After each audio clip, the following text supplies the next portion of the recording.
La liberté a un prix. Immédiat évalue le budget annuel de TVL à 3 heures des médias du service public financé par vos impôts. La liberté a un prix.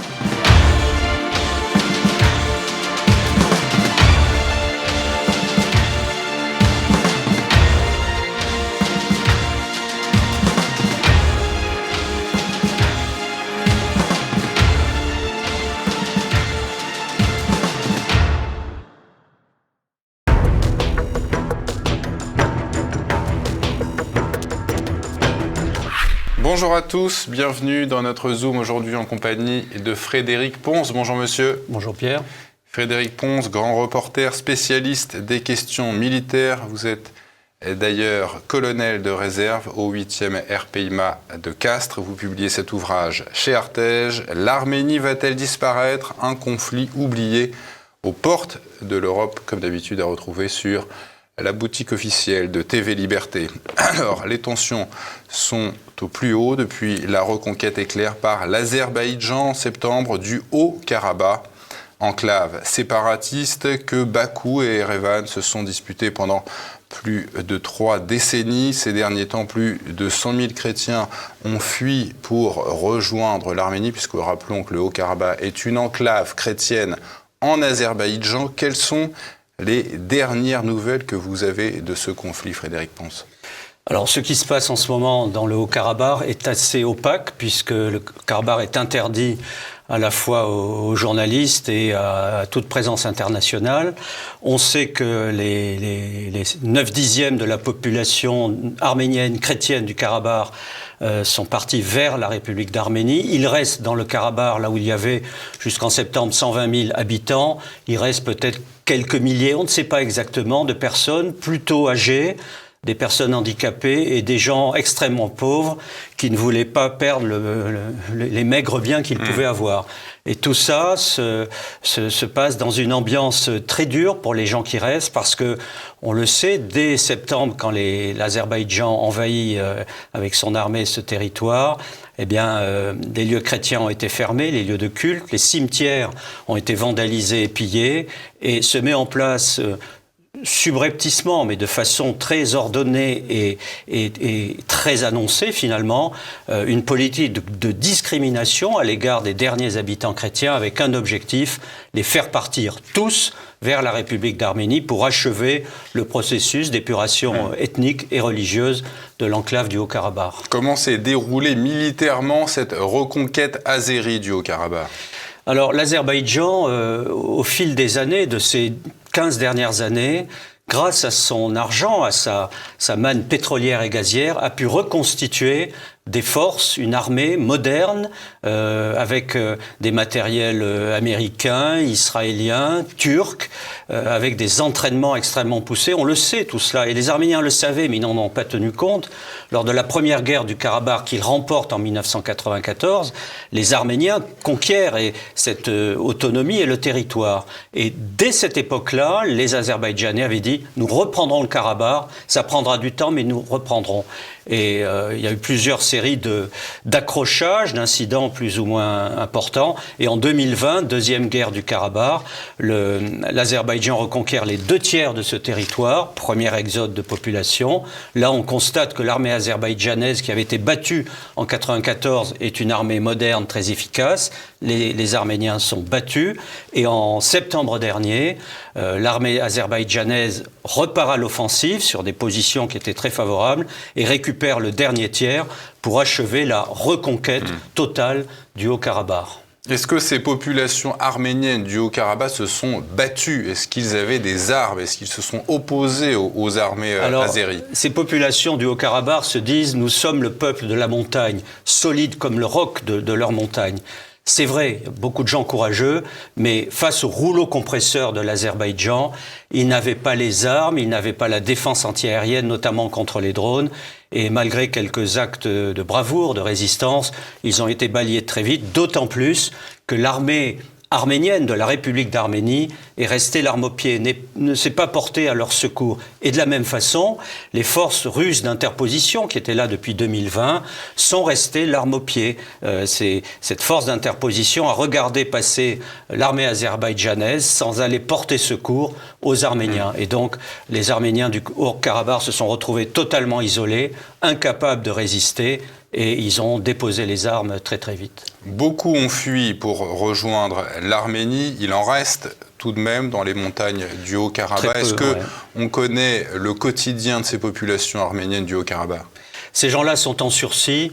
Il est probable que, il en restera toujours un peu, mais il est probable que, au fur et à mesure des semaines et des mois, notamment les terribles mois d'hiver là qui ont déjà commencé, ces gens-là, privés de tout, demanderont à partir ou d'eux-mêmes prendront la route de l'exode.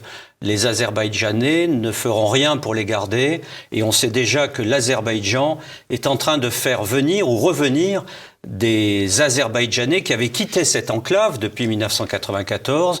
On dit aussi que l'Azerbaïdjan fait venir des Kurdes, des Arabes pour repeupler cette région de population musulmane, pour la vider de toute la population chrétienne. Après le nettoyage ethnique, on repeuple. Ah oui, mais ça c'est en cours. Les maisons sont aujourd'hui, des maisons arméniennes chrétiennes, sont occupées aujourd'hui par des nouveaux colons azerbaïdjanais. Les terres sont reprises, les troupeaux ont été saisis, et aux malheureux Arméniens qui restent dans l'enclave, il ne reste quasiment plus rien, puisque même leurs églises maintenant commencent à être fermées les unes après les autres.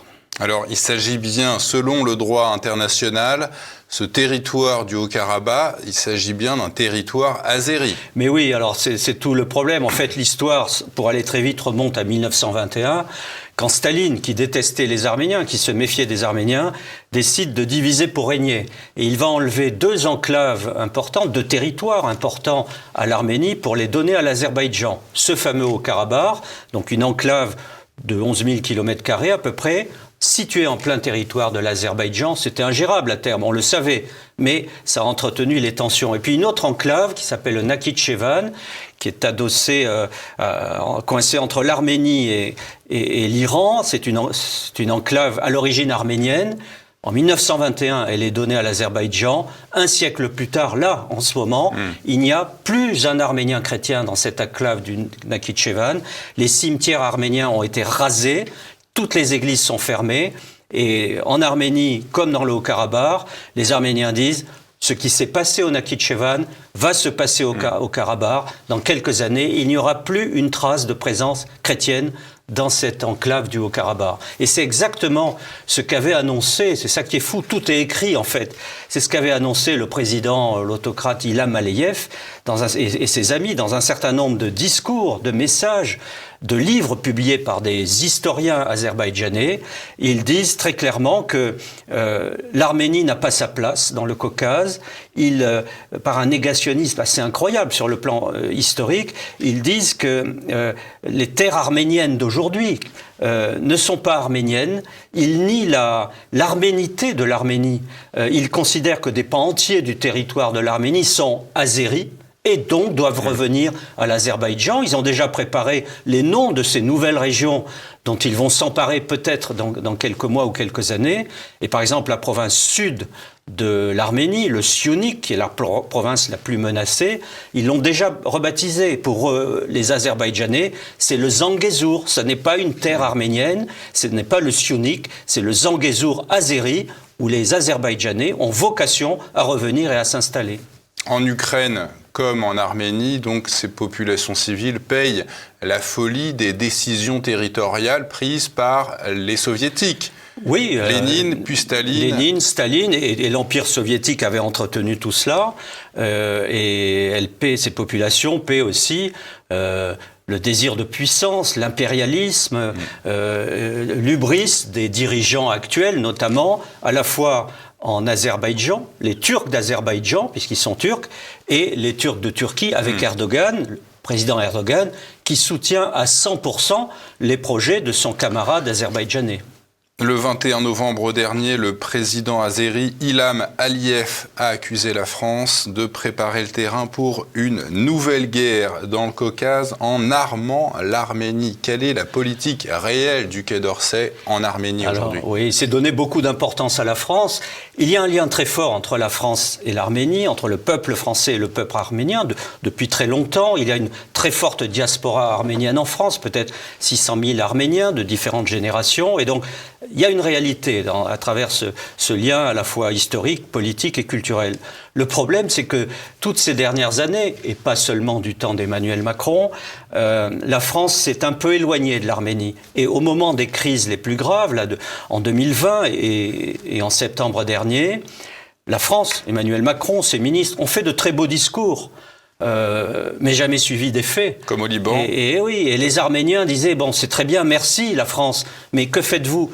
Moi, j'y suis allé à plusieurs reprises toutes ces dernières années. Les Arméniens disent, mais pourquoi la France ne nous livre pas, à nous Arméniens, quelques éléments d'équipement militaire dont nous avons besoin. Ils ne demandaient pas des avions, des chars, mais des équipements précis, alors que vous livrez tant de choses à l'Ukraine. Et eh bien, les beaux discours de la France sont restés des discours, et il y a des raisons, on parlera peut-être de l'Europe après, sauf que ces dernières semaines, enfin, à travers le ministre des Armées, Monsieur Lecornu, la France a accepté de livrer quelques équipements. Ce qui fait du bien aux Arméniens, ce qui alarme de façon exagérée l'Azerbaïdjan, mais les Arméniens disent, bon, c'est bien, mais c'est trop peu et trop tard. Les principaux dirigeants de l'Union européenne, Ursula von der Leyen en tête, ont fait le choix de ménager l'Azerbaïdjan et de mettre de côté l'Arménie. Comment vous l'expliquez, ce choix géostratégiquement ? Alors je me permets de vous corriger gentiment. Ursula von der Leyen n'est pas une dirigeante de l'Union européenne. Elle est la présidente de la Commission européenne. Les vrais dirigeants de l'Union européenne sont les chefs d'État. Voilà. Non, mais il faut la remettre à sa place, cette dame. Vous avez raison. Eh bien, c'est tout simple. En juillet 2022, Ursula von der Leyen est allée à Bakou, la capitale de l'Azerbaïdjan, a embrassé avec beaucoup de chaleur l'autocrate Ilham Aliyev pour signer un contrat d'exportation de gaz et de pétrole azerbaïdjanais vers l'Europe. Tout simplement parce que l'Europe s'est mise en défaut avec les sanctions appliquées contre la Russie. L'Europe s'est coupée ou veut se couper du gaz et du pétrole russe. Donc il fallait une alternative pour chauffer nos foyers. Et on est allé chercher le trésor de guerre de l'Azerbaïdjan, c'est-à-dire son gaz et son pétrole. Et ce faisant, eh bien, à ce moment-là, juillet 2022, on condamnait l'Arménie à subir ce qu'elle a subi depuis. On se condamnait, nous, Européens, à accepter les conditions de l'Azerbaïdjan et à baisser le regard devant l'autocrate qui s'est trouvé encouragé dans son projet de conquête territoriale et encouragé pour ce qui va suivre aussi.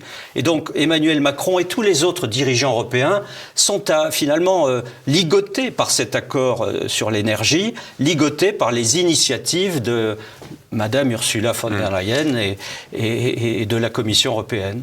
Et des Américains plus haut. Aux yeux de ses voisins turcs, azéris et plus lointains israéliens, que représente l'Arménie sur la matière géostratégique? L'Arménie en soi est un petit pays, 29 000 km², 2,7 millions d'habitants. C'est un pays qui n'a pas de ressources naturelles majeures, sauf localement. L'Azerbaïdjan est très intéressé par la conquête du Syunik, la partie sud, parce qu'il y a beaucoup d'eau. Il y a des mines aussi. Mais au niveau régional plus élargi, l'Arménie pèse assez peu. En revanche, la position géographique de l'Arménie en fait un point de passage, ou en ferait un point de passage très intéressant pour les exportations de gaz et de pétrole de l'Azerbaïdjan vers la Turquie et vers l'Europe. À l'heure actuelle, les gazoducs et oléoducs doivent faire un détour par la Géorgie, éviter l'Arménie. Et donc, mais c'est annoncé dans les textes des Azerbaïdjanais, ils disent, conseillés par des compagnies pétrolières anglo-saxonnes, anglaises et américaines, qui ont bâti tous les schémas d'exportation du pétrole et du gaz azéri. Et donc, selon ces schémas, il serait plus rapide et plus rentable de passer par l'Arménie, par le sud de l'Arménie, cette fameuse région du Syunik dont je parle. Eh bien, le président azerbaïdjanais a tous les plans sur la table.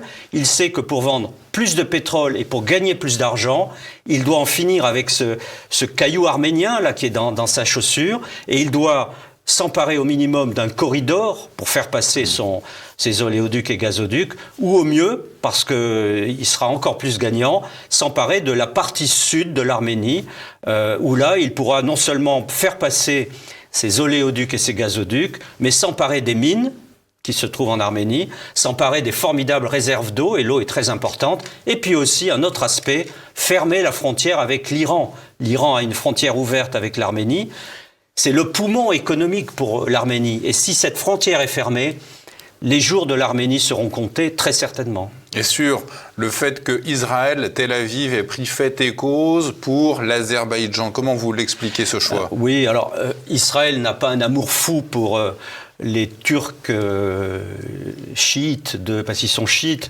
de l'Azerbaïdjan, mais Israël raisonne en fonction de ses intérêts. L'intérêt d'Israël est double dans cette affaire.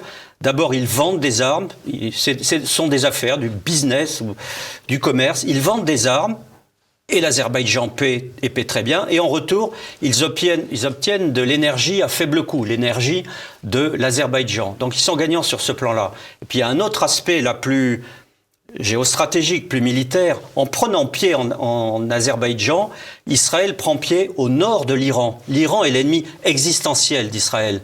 Et donc en prenant pied au nord de l'Iran, c'est-à-dire dans le sud de l'Azerbaïdjan, eh bien, il contourne cet ennemi. Il crée un motif d'inquiétude. Et on sait qu'ils ont installé en Azerbaïdjan, les Israéliens, des bases d'écoute dirigées vers l'Iran. On sait qu'il y a aussi, probablement, le jour venu, des bases d'assaut, un aéroport qui servira à peut-être déployer des troupes américaines ou israéliennes si d'aventure une guerre se déclenchait contre l'Iran. Donc pour Israël, c'est gagnant sur le plan des affaires, gagnant sur le plan stratégique. Vous avez intitulé votre ouvrage « L'Arménie va-t-elle disparaître ?» Est-ce que vous pensez qu'à moyen ou court terme, l'Azerbaïdjan envisagerait une offensive en Arménie ? Alors, je pense ce que je vois et ce que je lis. L'Azerbaïdjan, Ilham Aliyev, tous les autres dirigeants, des diplomates azerbaïdjanais ont clairement dit que l'Arménie n'a pas sa place et qu'il faudra réinstaller les Azéris dans leur milieu naturel dans le Caucase, c'est-à-dire aussi dans ce qu'est l'Arménie aujourd'hui. Donc ils annoncent de nouvelles conquêtes territoriales. D'autre part, ils ont la puissance financière grâce au pétrole et au gaz. Ils ont la puissance militaire avec des armements qui font de l'armée azerbaïdjanaise une des premières à l'est de la Turquie et jusqu'à la Chine. C'est pratiquement l'armée azerbaïdjanaise qui est la plus forte en ce moment. Donc c'est important. Ils ont tous les moyens, ils ont un objectif politique. Après, c'est une question d'opportunité. Personne ne viendra s'opposer à une offensive dans la dite communauté internationale. Très difficile à dire. On pouvait penser que la Russie, alliée traditionnelle de l'Arménie, jusqu'à ces derniers temps, allait peut-être jouer un rôle. On a bien vu en septembre dernier que la Russie n'a pas bougé, tout simplement parce que Vladimir Poutine a besoin d'exporter lui aussi son pétrole et son gaz sous sanction. Donc il utilise le réseau de l'Azerbaïdjan. Une partie du pétrole et du gaz qui circulent dans les tuyaux de l'Azerbaïdjan vers l'Europe, eh bien, c'est du gaz et du pétrole russe. C'est-à-dire, nous, Français, Européens, nous consommons en ce moment du pétrole et du gaz russe. On ne le dit pas, mais c'est une réalité. Donc, il y a ça, il a besoin d'exporter, Vladimir Poutine. Et puis, la guerre en Ukraine ne se passe pas aussi bien que prévu. Elle est plus coûteuse en armement, en finances et en effectifs. Et donc, il ne peut pas risquer, ou il ne pouvait pas risquer, de risquer d'ouvrir un second front dans le Caucase face à l'Azerbaïdjan éventuellement, mais qui dit Azerbaïdjan, c'était aussi la Turquie. Poutine a besoin de la Turquie pour différentes raisons, et donc il a lâché l'Arménie, ce que les Arméniens n'ont pas bien vu venir malheureusement. Pour le reste, l'Amérique, la communauté internationale, je pense que l'Arménie pèsera très peu dans leur choix, puisqu'il y a des enjeux énergétiques très forts, et la Turquie exerce une sorte de chantage sur l'Europe, mais aussi sur l'Amérique, puisque la Turquie fait partie de l'OTAN. Et je ne vois pas bien aujourd'hui qui pourrait venir au secours de l'Arménie en dehors des beaux discours. Quelle responsabilité porte le Premier ministre arménien Nikol Pachinian dans la situation actuelle de son pays ? Quand il est élu en mai 2018, il représente un espoir pour beaucoup d'Arméniens, l'espoir d'en finir avec les vieilles habitudes héritées de l'Union soviétique. Il y avait un clan ou des clans pro-russes extrêmement forts. Lui arrive et veut restaurer en quelque sorte l'indépendance de la classe politique. Il annonce un virage libéral, il annonce un rapprochement avec l'Occident et une majorité d'Arméniens se rallient à lui. Et puis les années ont passé, 2018-2023, les Arméniens ont constaté que rien n'a vraiment changé. Sauf Erevan, vous expliquez dans votre ouvrage que la capitale fait figure de ville occidentale, mais que quand on sort, on se retrouve dans l'Union soviétique. La capitale, oui, c'est une vitrine, si vous voulez. Alors il y a beaucoup de Russes en ce moment qui font tourner aussi l'économie arménienne, mais dès qu'on s'éloigne un peu, on retombe dans une ambiance post-soviétique où les choses n'ont pas vraiment changé. L'appareil industriel et agricole est délabré en Arménie. Et tout ça n'a pas bougé. Et les Arméniens disent, mais on a lâché la proie pour l'ombre. C'est-à-dire que Pachinian, le Premier ministre, a voulu se rapprocher de l'Occident. Et donc ça a conduit à l'éloignement de Poutine et de la Russie, qui pouvaient encore soutenir peut-être l'Arménie. Ça a provoqué la colère de Poutine. Et puis l'armée arménienne n'est pas remontée en puissance sous Pachinian. Les Arméniens lui reprochent ça et ils ne comprennent pas pourquoi l'Arménie, la République d'Arménie de M. Pachinian, n'a pas soutenu davantage le Haut-Karabakh. Y a-t-il eu un accord avec la Russie, avec l'Amérique pour laisser faire l'Azerbaïdjan ? Tout ça, ça va se décanter dans les mois qui viennent, mais Pachinian porte une part de responsabilité très claire sur cette évolution assez néfaste pour la République d'Arménie. Politique libérale de Pachinian. Oui. Vous dites que l'Arménie pèse bien davantage que sa géographie. Qu'est-ce qu'elle représente ? Qu'est-ce que représente ce pays ? Alors, pour les spectateurs qui l'ont peut-être oublié, l'Arménie est d'abord le premier État chrétien au monde, baptisé en 301 avec Saint Grégoire l'Illuminateur. C'est des années avant Clovis et des années avant la conversion aussi de l'Empire romain au christianisme. Donc c'est un État chrétien depuis cette époque-là, et quand je dis État chrétien, avec toute cette culture finalement judéo-chrétienne, culture de liberté, de respect de l'homme, respect de la femme, des habitudes de liberté qui sont exceptionnelles dès qu'on va en Méditerranée orientale, en Orient et en Asie. Ces valeurs judéo-chrétiennes sont très très rares.